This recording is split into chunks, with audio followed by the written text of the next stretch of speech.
ट्रकों की रैली निकालेंगे? ऐसा है, चाहे वो ट्रकों की रैली निकाले या ट्रैक्टर की रैली निकाले, कानून तो वापस होगा नहीं। और इसका एक समाधान है मेरे पास, तरीका निकाला जा सकता है। और वो तरीका है, सरकार ये स्पष्ट रूप से कह दे कि ये बिल वापस नहीं होगा, ये कानून वापस नहीं होगा, लेकिन, और ये बहुत महत्वपूर्ण है, लेकिन जो राज्य सरकारें इसको नहीं लागू करना चाहती वो ना लागू करें। ठीक है? तो फिर ये पंजाब से आए हुए किसान जो हैं, जाए पंजाब सरकार से कहें मत लागू करो, राजस्थान वाले कहें कांग्रेस की गवर्नमेंट से राजस्थान में मत लागू करो, बंगाल वाले कहें जाके बंगाल वाली से लागू ना करो, खत्म मामला। कि संविधान कानून वापस नहीं होगा, राज्य सरकारों की मर्जी है वो इसको लागू करे या ना करें, बात खत्म हो गई, इनकी मांग पूरी हो गई। अपने अपने राज्य में जाकर के करवा लें अपनी अपनी सरकारों से, मत लागू करो इनको। किस बात का आंदोलन? फिर ये तमाशा बन गया है एक आंदोलन का कि खुद तो राहुल गांधी पिकनिक मनाने और न्यू ईयर ईव मनाने इटली चला जाता है और वहां से जाके कह रहा है कि यहां किसान ठंड में लड़ रहे हैं। अरे अगर तू नेता था असली किसानों का तो मैं देखता ये खुद बैठता किसानों के साथ धरने पे आकर के इतने दिन तक। अगर ये नेतागिरी अपनी उसकी करना चाहता है, कांग्रेस की राष्ट्रीय आंदोलन के दिन इस तरीके से बैठा जाता था भूख हड़ताल पे, और हड़ताल पे बैठता आधे दिन भी रह सकता है भूख हड़ताल पे, खुद इटली में बैठ करके पिज्जा खा रहा है। वही ममता 1-1 रुपए का आलू खरीद रही है किसानों से, बांग्लादेश स्मगल कराती है, 40 रुपए किलो कलकत्ता में भिजवाती है, सारे उसके बिचौलिए हैं उसकी पार्टी के। और ये जो साफ मैं बात कर रहा हूं आपको, ये जो बैठे हुए हैं ये आड़तीय हैं, ये जो बैठे हुए हैं ये वो धनी किसान हैं जिनके पास 100-100, 200 एकड़ जमीन है। किसान वो होता है जो खुद खेती करता है अपना, और वो किसान आज भी खेती कर रहा है, अपनी फसल उगा रहा है, और सरकार ने जो सहूलियतें दी हैं उन सहूलियतों को लेकर चल रहा है। सर अगर ममता बनर्जी की बात करें तो ममता बनर्जी जिस तरीके से इस कानून का विरोध कर रही हैं डे 1 से, तो यहाँ पर लोगों की तरफ से ये भी कहना है कि 4 महीने बाद जो इलेक्शन आने वाले हैं उन सारी चीजों को लेकर ये सारी चाल और हथकंडे अपनाए जा रहे हैं। आप समझ रहे हैं कि बंगाल का किसान ममता को वोट दे देगा? जिस किसान का वो शोषण करती है, जिस किसान तक आज तक उसने कृषि योजनाएं जो और किसानों की दी वो नहीं पहुंचने दी केंद्र सरकार की।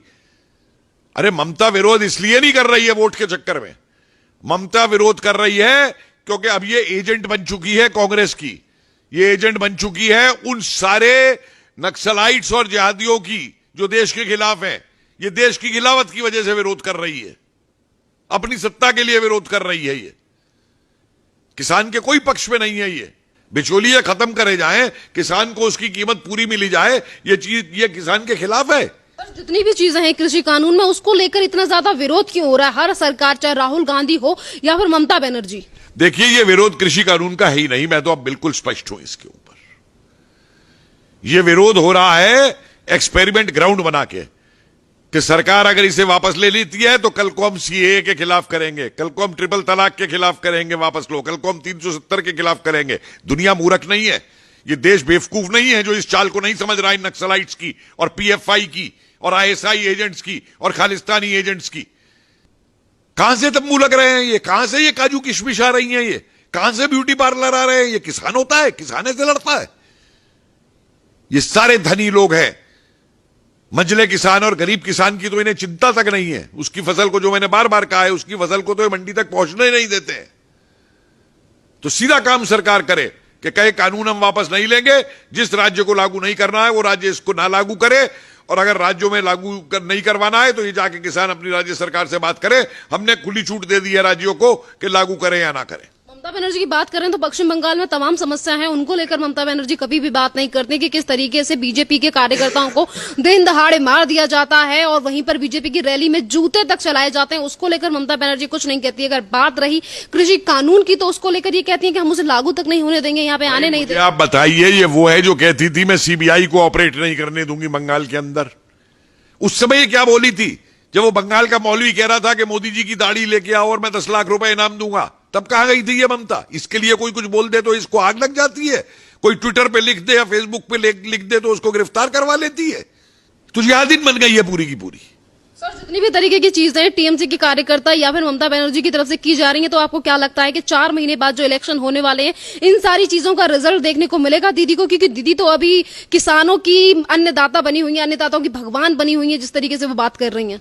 भाई अपने आप मैं कह दूं मैं कुछ भी हूं, मैं भगवान बन गया हूं, मैं किसानों का भगवान बन जाऊंगा, मैं कह दूंगा तो जो मर्जी ये करती रहे। देखिए बंगाल की जनता बेवकूफ नहीं है, बंगाल की जनता एक बहुत ही जागरूक जनता है बंगाल की। मत भूलिए कि बंगाल ने राष्ट्रवादी आंदोलन को, अंग्रेजों के खिलाफ संघर्ष को किस तरीके से बंगाल ने जो है नेतृत्व प्रदान किया था, चाहे वो क्रांतिकारी रहे हो और चाहे वो देशबंधु चित्तरंजन दास रहे हो और चाहे वो नेताजी सुभाष चंद्र बोस रहे हो और चाहे वो श्यामा प्रसाद मुखर्जी रहे हो।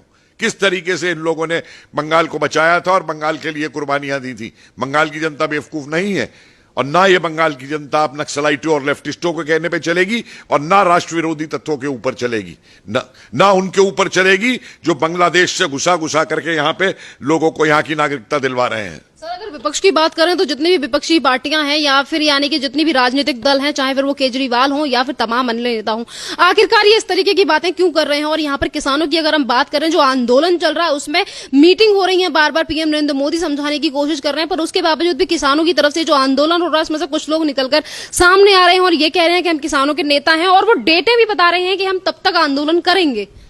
देखिए ऐसा है, मैं बार बार एक बात कह रहा हूं कि अब ये किसान आंदोलन नहीं रहा है। आप देखिए ना कि आंदोलन में तब मानता हूं जब कोई भी आंदोलन होता है तो उस आंदोलन के अंदर अगर किसी बात को लेकर आंदोलन होता है तो उस बात का समाधान निकाला जाता है बातचीत करके। उसमें ब्लैकमेल और थ्रेटनिंग और ये धौंस नहीं दिखाई दी जाती है। इन्हें मालूम है स्टेट पावर क्या है, ये क्या धौंस दे रहे हैं ये। और जिस दिन सरकार ये बात कर देगी जो मैं कह रहा हूं, तो आप देखिए ये जितने असली किसान हैं वो यहां नहीं रहेगा। अगर कुछ है भी तो इनमें वो नहीं रहेगा यहां पे, और यहां पे रह जाएंगे सिर्फ देशद्रोही वाले जो बैठे हुए हैं। और इनको इसके ऊपर जो सरकार डंडा चलाएगी, इनका इलाज देखिएगा क्या होगा। ये योगेंद्र यादव किसान नेता है, या प्रशांत भूषण किसान नेता है, वो मेधा पाटकर किसान नेता है, वो जो शाहीन बाग वाली वहां पे जाके बोली वो किसान नेता है। अरे ये सब के सब जो हैं ये अपनी राजनीति के लिए, क्योंकि ये पिट चुके हैं। आज कांग्रेसियों को लूट का माल नहीं मिल रहा, स्कैम करने के ऊपर रो रहे हैं। आज उनको बोर्डों की चेयरमैनशिप नहीं मिल रही पैसा कमाने के लिए, रो रहे हैं, वापस सत्ता में आना चाहते हैं। आज कांग्रेस के ही राहुल गांधी अभी ट्वीट ये करके बोलते हैं और ये कहते हैं कि ये जो आंदोलन है, यानी कि जिसके लिए आपने कहा कि ये किसानों का आंदोलन नहीं है, इसी आंदोलन को लेकर राहुल गांधी ये बोलते हैं कि ये जो आंदोलन है ये चंपारण का आंदोलन बन चुका है और जनता एकजुट हो चुकी है। राहुल गांधी को मालूम भी है कि चंपारण का आंदोलन क्या था। आए मुझसे बात करें चंपारण के आंदोलन के ऊपर।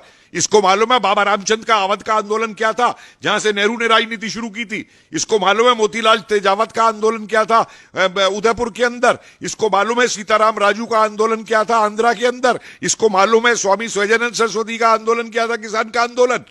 अरे जो आदमी काली भैंस के बछड़े में और काली गाय के बछड़े में अंतर नहीं बता सकता, वो किसान आंदोलन समझा रहा है क्या था। ये तो 4 किसान नेताओं के मुझे नाम गिना दे स्वतंत्रता आंदोलन से पहले। कांग्रेस सिर्फ इनका इस्तेमाल करती थी, इस्तेमाल कर रही है। सन 47 के बाद से इसकी कांग्रेस ने क्या किया है किसानों के लिए, आए मुझे बहस करे मुझसे आकर के। ट्विटर पे लिखवाना ना, ये इसके नक्सलाइट बैठ के लिखते हैं ट्विटर के ऊपर, ये खुद नहीं ट्वीट लिखता है। हिम्मत है तो आए मुझसे बहस करे, बाद में औरों से बहस करे, आए किसानों के इतिहास के ऊपर मुझसे बहस करे। मैं तैयार हूं इनसे बहस करने को। धन्यवाद सर।